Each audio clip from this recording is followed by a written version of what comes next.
अहमस्मि भवतां संस्कृत शिक्षकः आशिषः। वन्स अगेन स्वागतं भवतां सर्वेषां कृते। वणक्कम एल्लरिगू नमस्कार। टुडेस टॉपिक 10th स्टैंडर्ड षष्ठः पाठः सुभाषितानि। तो सबसे पहले स्टार्ट करने से पहले thank you so much and sorry मैं 10th स्टैंडर्ड का वीडियो थोड़ा लेट लेके आ रहा हूँ, थोड़ा I was totally busy in other work. तो आज से only till exam of 10th standard I am going to make videos only for 10th standard. तो I started from 6th chapter that is सुभाषितानि।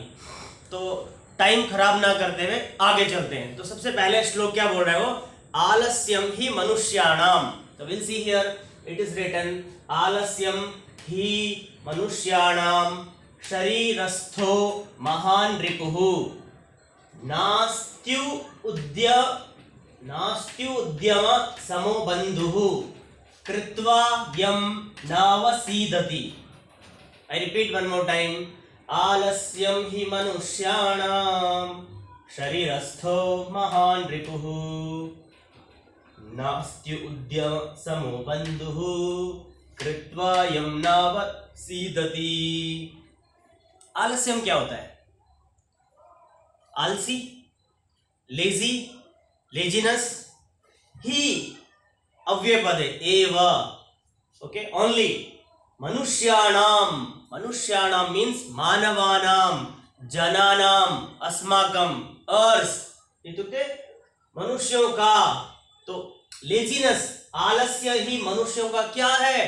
शरीरस्थो महान रिपुः, शरीरस्थो this शरीरम, इस शरीर का महान रिपुः, महान शत्रु, बहुत बड़ा। रिपुः इत्युक्ते शत्रु, बहुत बड़ा क्या है? शत्रु है।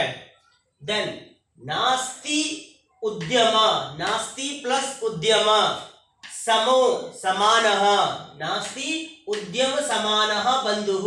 उद्यम इत्युक्ते परिश्रमः, उद्यमः इत्युक्ते परिश्रमः, समः इत्युक्ते समानम्, बंधुः मित्रं, बंधुः मित्रं।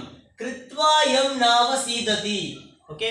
तो कृत्वा यम नावसीदति, now you have to decide you want आलस्यम और यू वांट उद्यमम, that only। कृत्वा यम नावसीदति, भवान् किं करोति, like what you are going to do, that only सर्वं सिद्धं भवति, that you have to decide। तो finally what is saying, आलस्य ही मनुष्यों के शरीर का महान शत्रु है, बहुत बड़ा शत्रु है। ठीक है, हमारा मतलब लेजीनेस हमारे शरीर के लिए हानिकारक है और परिश्रम हमारा बंधु है। तो लेजीनेस, आलस हमारा एनिमी है और उद्यम, परिश्रम, हार्डवर्क हमारा मित्रम है। कृत्वा यम नावसीदति, अब आप इन दोनों में डिसाइड करो कि आप क्या कर रहे हैं। कृत्वा इत्युक्ते करोति, यम इत्युक्ते इनटू, नावसीदति क्या सिद्ध होगा। तो ये इस श्लोक का ओवरऑल मीनिंग है। ठीक है, एक बार मैं लय ताल के साथ गा के आपको सुनाता हूँ। आलस्यम ही मनुष्याणाम शरीरस्थो महान रिपुः, आलस्यम ही मनुष्याणां शरीरस्थो महान रिपुः नास्ति उद्य समो बंधुः यम कृत्वा नावसीदति। ठीक है, दूसरे श्लोक पे चलते हैं। गुणी गुणम वेत्ति न वेत्ति निर्गुणो, बली बलम वेत्ति न वेत्ति निर्बलः, पिको वसन्तस्य गुणम न वायसः, करी च सिंहस्य बलम न मूषकः। ओके, गुणी गुणम वेत्ति न वेत्ति निर्गुणो, बली बलम वेत्ति न वेत्ति निर्बलः, पिको वसन्तस्य गुणम न वायसः, करी च सिंहस्य बलम न मूषकः। गुणी, गुणवान पुरुष, अच्छा आदमी, who is having many qualities। गुणम वेत्ति, क्वालिटीज ओनली विल गिव। एक अच्छा आदमी अच्छे गुण ही देता है। न वेत्ति निर्गुणो, वो कभी भी निर्गुण नहीं देगा, दुष्ट things. Okay, good qualities only is going to give, not निर्गुणम, बैड क्वालिटीज। बली बलम वेत्ति, यह बली बलशाली होता है ना, शक्तिशाली होता है, वो बल को जानता है। वो क्या करता है? वो बल को जानता है। ठीक है। न वेति निर्बलः, जिसके पास शक्ति ही नहीं है, निर्बल है मतलब वेरी वीक है, तो उसको शक्ति के बारे में क्या पता होगा? What is going to know about the power of strength? वह बल नहीं जानता होगा। पिकः, बर्ड कोयल, वसंतस्य, द सीजन ऑफ वसंत, गुणम, ओके, तो बर्ड कोयल ओनली वसंत का जो सीजन होता है उसकी क्वालिटी है वो, मतलब हमको आइडेंटिटी, हमको पता कब चलता है? हमें वसंत के टाइम पे पता चलता है कि पिकः, बर्ड कोयल, न वायसः, कौवे का नहीं है, वायसः इत्युक्ते काकः, that is not there for crow, okay, that is not there for crow. करी च सिंहस्य बलम, ओके, सिंहस्य बलम कहा जानाति? गजः, करी इत्युक्ते गजः, elephant, elephant is knowing of power of सिंहः। शेर का बल कौन जानता है? हाथी जानता है, ना तो चूहा। चूहे को क्या पता है कि शेर कितना शक्तिशाली है? तो वो चूहे को नहीं पता है। मूषकः न जानाति, दैट मूषक is not going to know. Overall is was saying कि गुणवान व्यक्ति गुण ही देता है, गुण को जानता है। ठीक है, गुणवान व्यक्ति गुण को जानता है, निर्गुण को नहीं जानता है। He doesn't know, he don't know that निर्गुणम। और देना हो गया, ठीक है। बली बलम वेत्ति, जो बलशाली होता है वो बल मतलब शक्ति, पावर को जानता है। न वेत्ति निर्बलः, निर्बल उसको क्या जानेगा? निर्बल मतलब वेरी वीक पर्सन। देन पिको वसंतस्य गुणम जानाति, पिका बर्ड कोयल is knowing of the quality, values, वो किसको जानती है? सीजन ऑफ वसंत, मंथ ऑफ मार्च और अप्रैल में आता है। ओके, ना वायसः, कौवे को नहीं पता होता है, वायसः इत्युक्ते क्रो। वही सिंहस्य बलम गजः जानाति, या गजस्य बलम सिंहः जानाति, मूषकः न जानाति, चूहे को नहीं पता चलेगा। तो that is the meaning of second shloka. Third will go, निमित्तम उद्दिश्य ही यह प्रकुप्यति, ध्रुवम सह तस्यापगमे प्रसीदति, अकारणात् वेशी मनस्तु यस्य वै कथम जनस्तम परितोषिष्यति। तात्पर्य, निमित्तम मतलब किसी को टारगेट करके बोलना, उद्देश्य मतलब उसको, उद्देश्य मतलब किसी को टारगेट करके बोलना, ही यह प्रकुप्यति मतलब जब आप किसी को उद्देश्य करके बोलते हो, कुछ सुना देते हो, ही यह प्रकुप्यति, जब उसको गुस्सा आता है, तो ध्रुवम सह तस्यापगमे प्रसीदति मतलब जो मैंने उसको डांट दिया। Suppose one example in the simple way कि मैंने आपको किसी उद्देश्य के साथ, किसी टारगेट के साथ आपको स्कोल्ड कर दिया है, ठीक है, तो मतलब there is the many benefits, मतलब वहां बहुत सारा आपका फायदा होगा। Means I tell you, hey study for exam, then seriously I will scold you, then what will happen?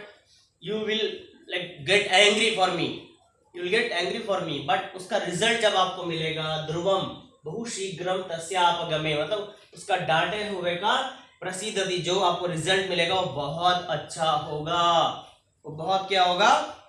अच्छा होगा। तो वो यही बोल रहा है, जो किसी कारण प्रयोजन के अधिक क्रोध करता है वह उसी कारण की समाप्ति पर प्रसन्न होता है। ठीक है, किसी भी कारणवश यू आर गेटिंग एंग्री, ठीक है, बहुत गुस्सा आ रहा है आपको, और बोलने के कारण मतलब जो मैंने आपको बोल दिया है, लास्ट में उसका रिजल्ट बहुत अच्छा होता है। बट अकारणाद्वेषी मनस्तु यस्य वै, अकारण से ही किसी को क्रोध करना, किसी को डांट देना, किसी को कुछ बोल देना, वो जीवन में कभी खुश नहीं रहेगा। वो कैसे संतुष्ट रह सकता है? परितोषिष्यति का मतलब होता है संतुष्टः भवति, संतुष्ट होता है। वो कैसे हो सकता है? कथम जनस्तम, वो जो आदमी है, जो जन है, वो कैसे खुश हो सकता है? अकारणमेव मतलब उसका कोई कारण ही नहीं, there is no reason to scold, there is no reason to scold. Overall क्या बोल रहा है? मतलब लाइफ में कभी भी किसी इंसान को किसी रीजन से, गुड रीजन से उसको टारगेट करके उसको स्कोल्ड कर दो या उसको गुस्सा आ जाए, तो हमेशा उसका एंड बहुत अच्छा होता है। That day you will tell why simply my mother is telling to study, ठीक है, आपकी माँ बोली पढ़ो पढ़ो पढ़ो पढ़ो, and you don't want to study, but when 10th standard result will come, that day you will feel very much happy. Yes, my mother told me on that day to study. But here nothing is there to study, कुछ भी नहीं है पढ़ने के लिए, and forcefully we are telling study study study, तो इंसान कैसे खुश रह पाएगा? तो सः संतुष्टः न भवति इति तात्पर्यम् अस्ति एतस्य श्लोकस्य।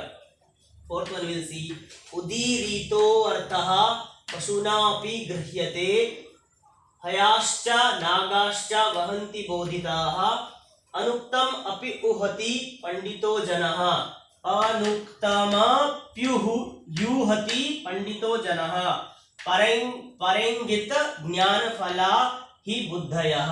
थोड़ा बहुत हटके ये दो श्लोक जो है ना, इंटरेस्टिंग भी है, मतलब इनका बोलने का बहुत सिंपल वे में सिंपल तरीका है।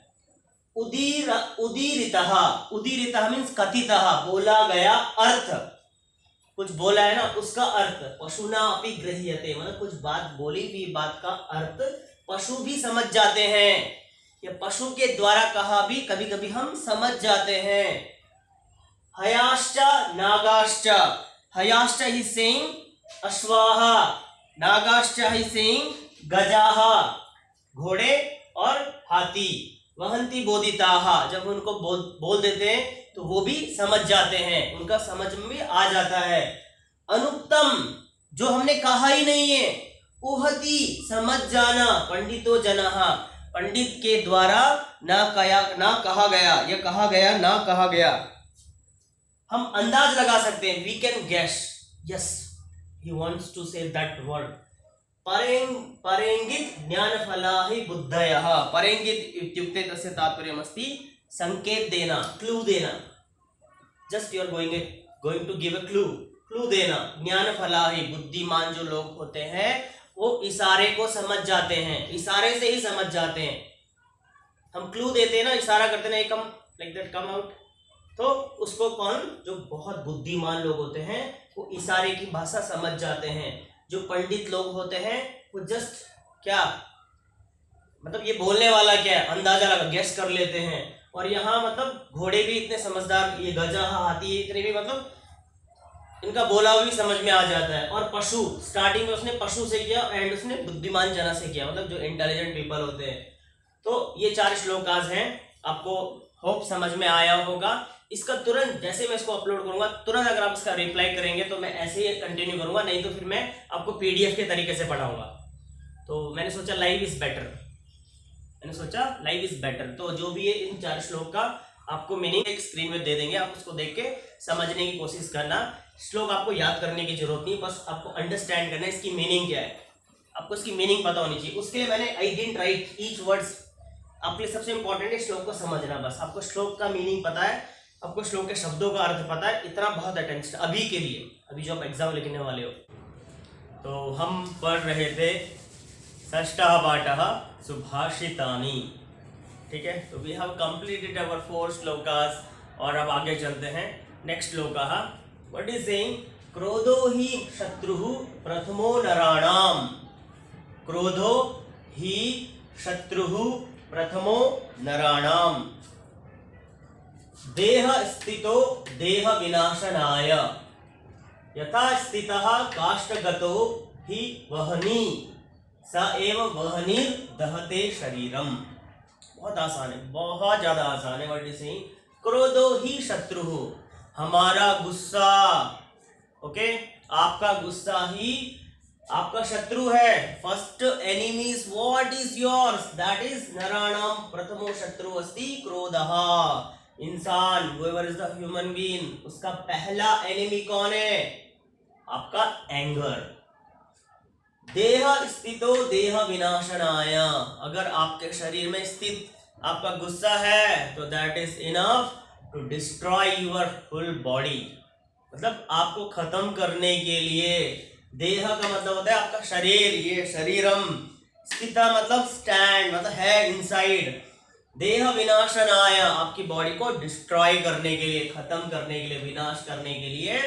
जैसे वो एग्जांपल दे रहा है, यथा स्थितः काष्ठगतो हि वह्नि, यथा जैसे, स्थिता अगेन स्थित है, काष्ठ वुड, गतो गई मतलब उसमें है, ही वह्नि मतलब अग्नि अगर लकड़ी में जल रही है, द फायर इज जल रही है ना लकड़ी में, तो इनफ वो वैसे ही लकड़ी को जला रही है, वैसे ही शरीर को भी जला देगी।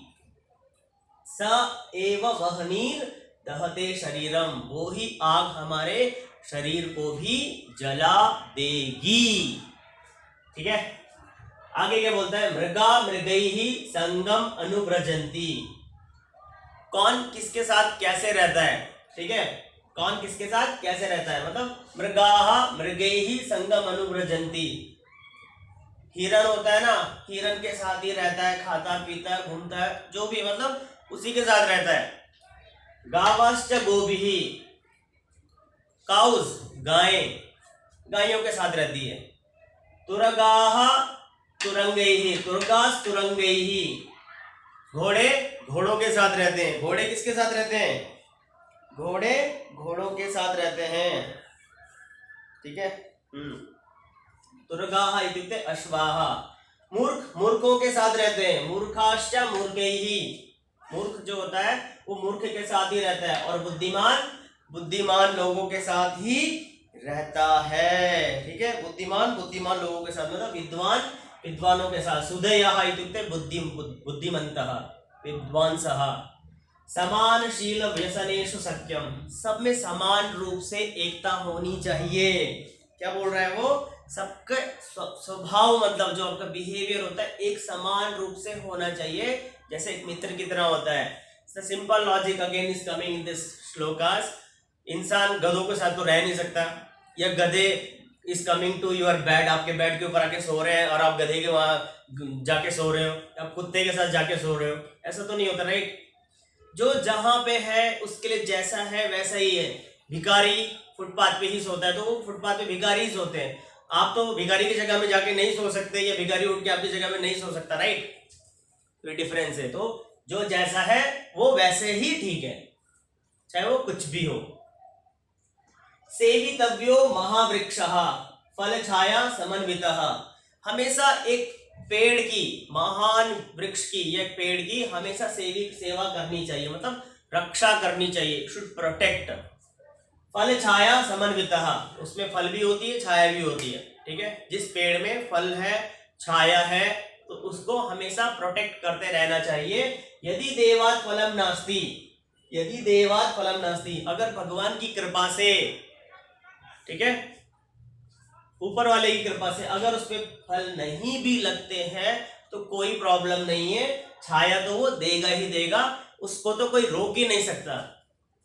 सपोज भगवान की इच्छा हुई कि मैं आज मतलब इस साल आम के पेड़ में आम मतलब नहीं होंगे भगवान की कृपा से, बट पर्सन कांट होल्ड और stop that side of the tree, उसकी छाया को नहीं रोक सकता है। फल आने से रुक सकते हैं बट छाया कभी भी नहीं रुकेगी। तो बोलने का तात्पर्य है कि हमेशा वृक्षों की रक्षा करनी चाहिए। ठीक है, आगे चलते हैं। अमंत्र मक्षरम नास्ति नास्ति मूल मनौषधम, अयोग्यः पुरुषः नास्ति योजकस्तत्र दुर्लभः, ऐसा कोई सा भी अक्षर नहीं है, ठीक है, जो मंत्र में प्रयुक्त ना हो, जो सिद्ध ना हो, ऐसा कोई भी अक्षर नहीं है। नास्ति मूल मनौषधम, ऐसी कोई सी भी जड़, मूलम इत्युक्ते जड़, रूट्स होता है, ऐसी कोई सी भी जड़ है जिससे औषधि ना बनती हो, मतलब सबसे बनती है, सभी लेटरों से अक्षर बनता है। अयोग्य पुरुषा नास्ति, ऐसा कोई पुरुष नहीं है जो कुछ कर नहीं सकता है, मतलब हर कोई कुछ ना कुछ, अयोग्य मतलब जो योग्य ही नहीं है, उस not having the quality only, ऐसा कोई पुरुष नहीं है। योजक कस्तत्र दुर्लभः, हमें वहां जोड़ने वाला चाहिए, हमें परखने वाला, वो दुर्लभ है। किसी चीज को परखना, उसकी आइडेंटिटी करना, ऐसे लोग बहुत दुर्लभ हैं। बाकी सब कुछ अवेलेबल है हमारी इस दुनिया में। टेक्स्ट, संपत्तो च विपत्तो च महतामेक रूपता उदये सविता रक्तो रक्तश्च अस्त समय तथा। द सिंपल इज सेइंग महान पुरुषः, ए ज्ञानी, ए साधु, ए सज्जन, ए गुड पर्सन हमेशा संपत्ति और विपत्ति, अच्छे टाइम में बुरे टाइम में एक समान रहता है। Good time bad time, good time और बैड टाइम दोनों में, संपत्तो विपत्तो च, संपत्ति में और विपत्ति में, ठीक है, संपत्ति में और विपत्ति में एक महान पुरुष एक समान रूप से रहता है। महताम एक रूपता, उसमें मतलब एक महान रूप से एक ही रूपता रहती है, मतलब एक समान रहता है। जैसे सूर्य होता है, जब सूर्य उदय होता है और अस्त होता है, दोनों टाइम भी रक्त तो लाल रंग का ही होता है। जब सूर्य उदय होता है और सूर्य अस्त होता है, उस टाइम पे सूर्य का कलर एक जैसा ही होता है, वो लाल रंग का ही होता है। ठीक है, रक्तवर्णीय एव भवति। तो उदये,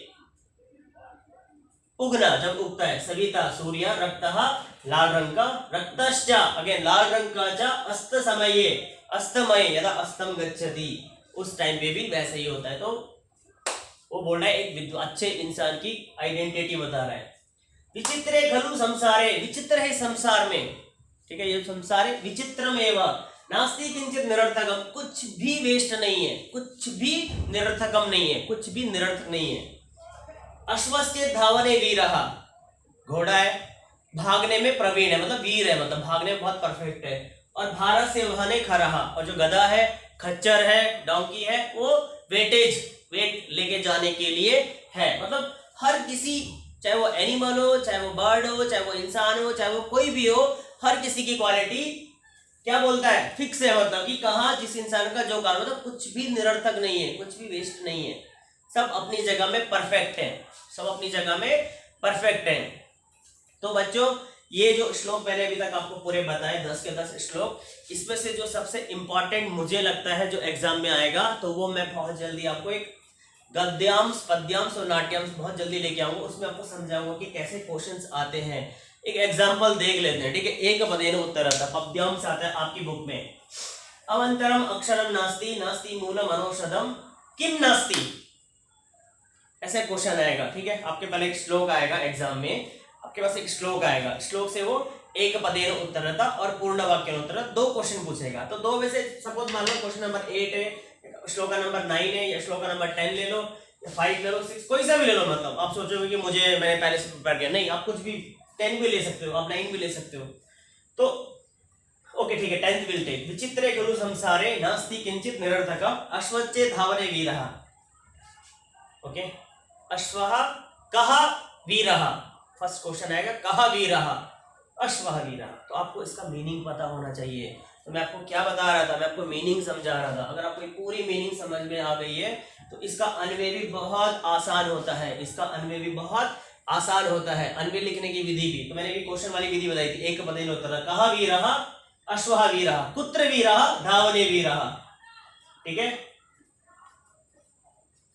भारस्य खरः किम नयति, भारम नयति, ऐसे क्वेश्चंस बनते हैं। तो आप श्लोक का मीनिंग समझ के इसका थोड़ा सा अभ्यास करना, मतलब मीनिंग समझने के लिए आप अभ्यास करना। बाकी एग्जाम में रिलेटेड टू श्लोक कुछ नहीं आएगा, एक अन्वय आएगा और एक पद्यांश आएगा, अदर देन कुछ नहीं आएगा। आपको कुछ याद करने की जरूरत नहीं, no need to by heart, आप याद मत करना, आप इसका मीनिंग दोबारा इसका अच्छे से अंडरस्टैंड करना।